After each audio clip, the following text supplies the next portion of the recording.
Assalamualaikum warahmatullahi wabarakatuh. Hamdan wa syukrulillah, salatan wa salaman rasulullah. Asyhadu an la ilaha illallah wahdahu la syarikalah wa asyhadu anna Muhammadan abduhu wa rasuluh sallallahu alaihi wasallam la nabiyya ba'da. Allahumma salli ala abdika wa rasulika Muhammadin wa ala alihi wa sahbihi rasulillahi ajma'in. Faqala ta'ala fil kitabil karim, a'udzu billahi minasy syaithanir rajim. Ya ayuhan nas, inna khalaqnakum min zakarin wal unsa wa ja'alakum syu'uban wa qabaila lita'arafu. Inna akramakum indallahi atqakum, innallaha alimun khabir. Setelah kita bersyukur kepada Allah Subhanahu wa taala serta salawat dan salam pada Nabi besar kita Muhammad sallallahu alaihi wasallam, maka pada kesempatan ini kita coba membahas surat Al-Hujurat ayat yang ke-13 yang baru kita bacakan. Allah menegaskan di dalam Al-Hujurat ini, ya ayuhan nas, hai manusia, sesungguhnya kami, kata Allah, menciptakan kamu dari seorang laki-laki dan seorang perempuan, menjadikan kamu bersuku-suku, berpuak-puak, berbangsa-bangsa, untuk lita'arafu, saling mengenal satu sama lain. Sesungguhnya orang yang paling mulia di antara kamu di sisi Allah yaitu orang yang bertakwa. Allah Maha mengenal lagi Maha mengetahui apa-apa yang kamu kerjakan. Ada beberapa hal penting di sini. Yang pertama, penegasan bahwa manusia itu diciptakan dari seorang laki-laki dan seorang perempuan. Tidak ada manusia ini diciptakan dari seorang laki-laki saja. Tidak ada pula manusia ini diciptakan dari seorang perempuan saja. Ini pasca zaman dahulu ya Pak ya, zaman Nabi Adam sampai manusia yang ada sekarang ini, seperti yang ditegaskan dalam Al-Quran itu. Dan tidak ada pula manusia ini diciptakan dari dua orang atau sesama laki-laki. Dan tidak pula ada manusia ini diciptakan dari sesama perempuan. Artinya, apapun usaha yang dilakukan oleh LGBT itu, ya, tidak akan pernah melahirkan keturunan.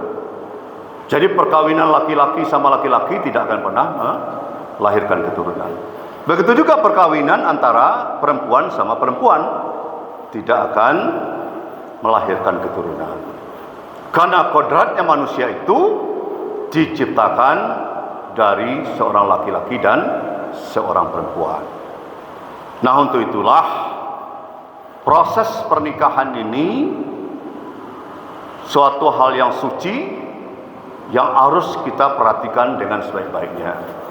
Jangan lagi pernah terjadi di Kota Padang ini setelah dinikahkan ternyata mereka ini sama jenis. Lah salah saya nikah baru tahu bahwa ini sama jenis. Nah, ini harus hati-hati lagi, apalagi kita sama orang tua harus hati-hati untuk mencari menantu. Nah, termasuk juga tempat pekerjaan, samping agamanya tempat pekerjaannya. Teman saya kena, ya kerjanya katanya di PLN, ternyata dia tuh buronan Pak. Tanggal baraleknya sudah ditentukan, undangan sudah disebar, akhirnya batal Pak. Batal baralek karena keburu ditangkap polisi Pak. Ini kejadian Pak, saya ceritakan fakta yang sebenarnya, kawan saya sendiri. Makanya hati-hati sekarang ini untuk mencari menantu ya. Nah yang kedua, manusia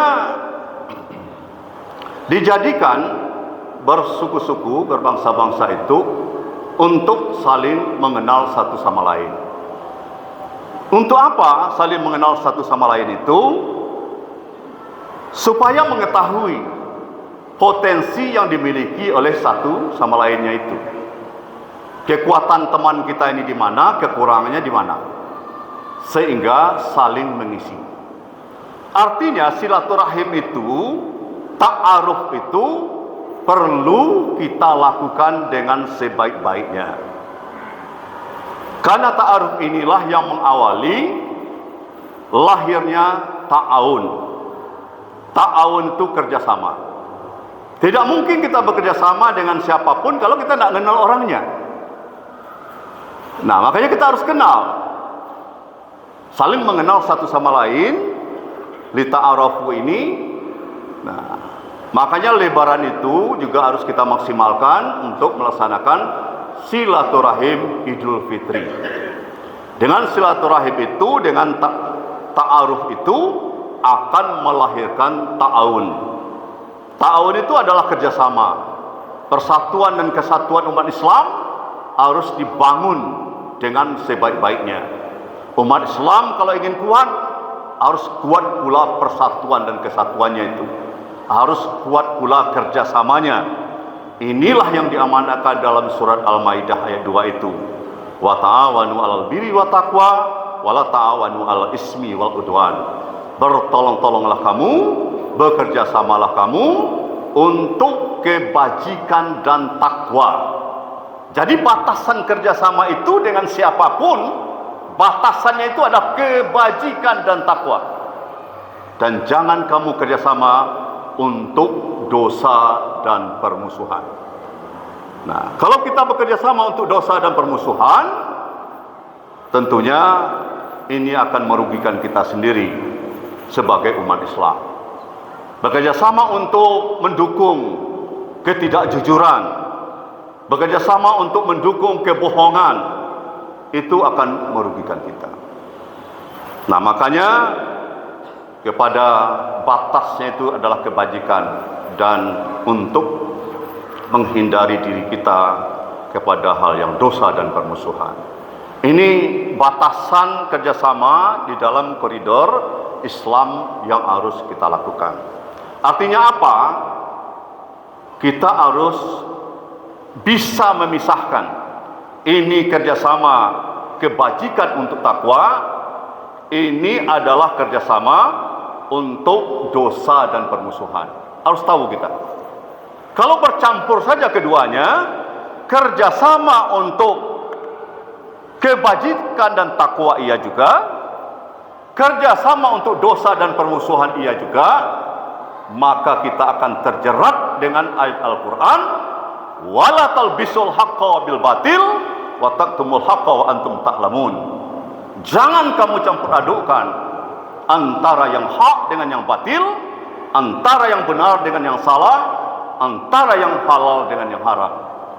Ini terjerat kita dengan itu kalau hari ini kita bekerja sama untuk kebajikan dan takwa, besok kita bekerja sama untuk dosa dan permusuhan. Akhirnya bercampur itu. Antara yang hak dengan yang batil itu bercampur, antara yang halal dengan yang haram bercampur, ya, antara yang benar dengan yang salah itu bercampur. Kalau ini sempat terjadi, gagallah kita menjadi orang yang bertakwa. Gagal kita menjadi orang bertakwa. Kenapa saya katakan gagal? Karena orang bertakwa itu tugasnya adalah membawa kebenaran dan membenarkan kebenaran itu. Wallazi ja'a bis-sidqi wa saddaqa bihi ulaika umul muttaqun. Dan orang-orang yang membawa kebenaran dan membenarkan kebenaran itu, mereka itulah yang bertakwa. Kita susah-susah menahan lapar sekarang ini, dahaga dan sebagainya, berpuasa sebulan penuh, tapi kita tidak berada kepada kebenaran yang hakiki, tapi masih kita campurkan antara yang benar dengan yang salah, antara yang halal dengan yang haram, antara yang hak dengan yang batil. Nasrun minallah wa fatun qarib wa